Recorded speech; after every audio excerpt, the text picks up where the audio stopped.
Hello friends, তোমরা সবাই কেমন আছো? আশা করছি ভালোই আছো। আমি আবার চলে এলাম কিউট বাবিনার মামাস ওয়ার্ল্ড থেকে নতুন একটি ভিডিওর সাথে।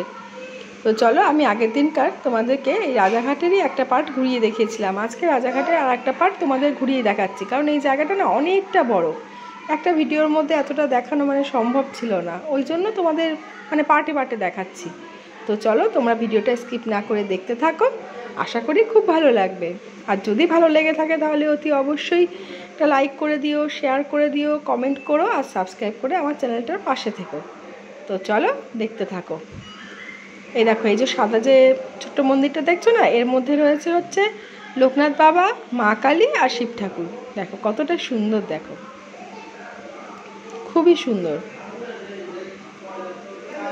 তাই না, তোমরা কতটা বুঝতে পারছো আমি দেখানোর চেষ্টা করেছি, কারণ এখানে না যখন দিনকে আমি গিয়েছিলাম সব তো বন্ধ ছিল মন্দিরগুলো। এবার আমি ওই গ্রিলের ফাঁকা থেকে তোমাদেরকে দেখিয়েছি কতটা কি বোঝা গেছে। আর এই দেখো, এখানে একটা না কি পুজো করেছে দেখলাম, তো কি পুজো আমি ঠিক জানি না, তোমরা যদি জানো কেউ তাহলে কমেন্ট করে জানিও।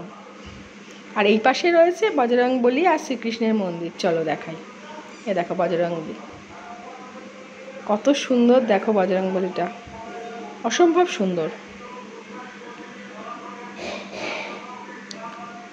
আর এই দেখো, এই পাশে রয়েছে একটা গুরুদেবের ফটো।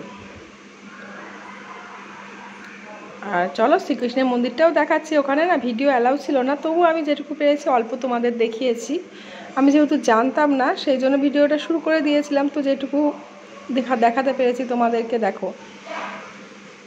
তো আজকের মতো আসলাম, আবার দেখা হবে নতুন কোনো ভিডিওর সাথে। সবাই ভালো থেকো, সুস্থ থেকো, টাটা।